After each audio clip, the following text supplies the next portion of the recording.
Hey there, everybody! Thanks for joining me for another one-man review. Today I'll be doing a little peek at James Coates' new book, Galaxy Gods. I just got this from the Kickstarter campaign that he ran successfully. I don't know how many more of these there are out there, but I think you could go to dinobeasts.com, which is where you could get James's other work as well, the 3 issues of the Dino Beast series and the Ninja 4 Dark Revenge.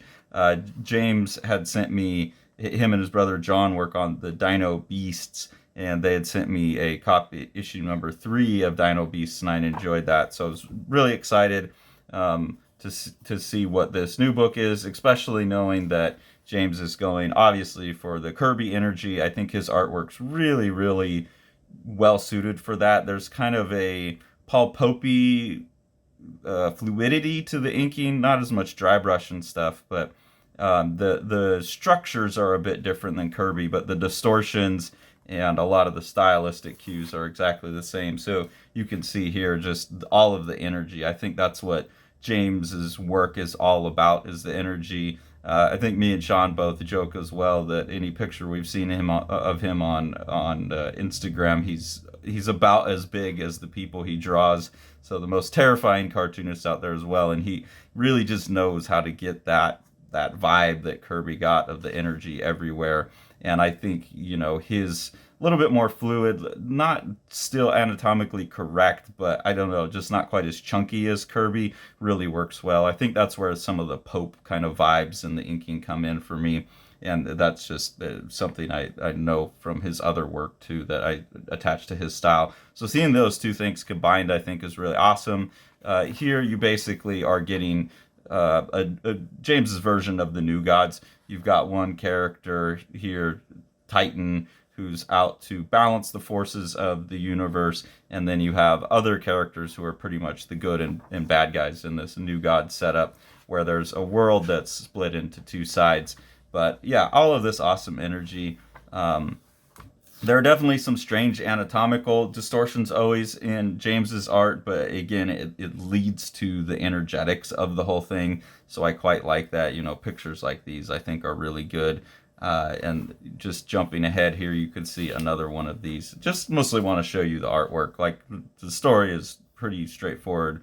New Gods type of battle between dark and light and good and evil. But some of the designs, like this crazy character here that's like part chicken, part lizard, and then big Kirby, like Galactus robot type of head. But you could see the amazing, Kirbyisms all throughout in the design, along with some stuff that I don't think Kirby would do, like with the way that the furs and the scales are drawn on there. So that's what you're getting in the artwork, and I really enjoy that. Also, you can see there's a lot of like faux distressing of the artwork. In my opinion, this is printed on like pretty glossy stock paper. It's not super gloss, but it's a very slick paper. I don't know if that's just because this is a limited run and it had to be printed digital or something, but I would have rather, because there's none of the fake Ben Day dots or anything to this. There's just the paper texture. I think James's art deserves and would look amazing just on, like, if you could get a paper that's actually kind of, I don't want to say like on newsprint, but something that is not coated and has like a natural kind of gray tint to it, because there's so much beautiful work being done in the coloring as well. And I think that could show up without any need of having this faux texture behind it. But that's just a stylistic preference of mine. Like, I don't get the nostalgia aspect of that. I get if you're trying to say something with it, and I know in this book with the obvious Kirby cue, you want to get as close to look as possible. But I think the paper and the color and just James's art alone would cue it towards Kirby enough that it doesn't need the faux distressing. But I get it that if you're like limited to what the copy shop has or wherever this is being printed at, and you want that look, you're going to get some of the faux stuff on there. So it doesn't really bug me. I think it really looks good on pages like this.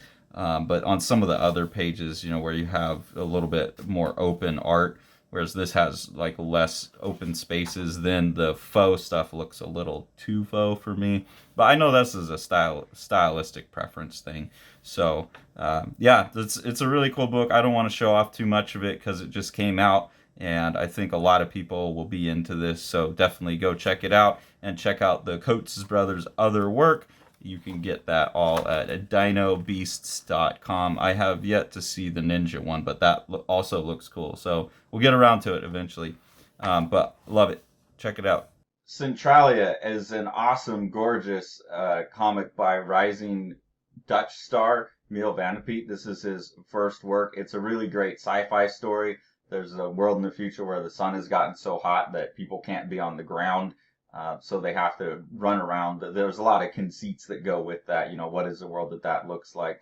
And I think you can see by the art that Sean's description of this book as like a Moebius for young adults, a YA Moebius, is a really great description of this really gorgeous and like wild, wacky, fun book.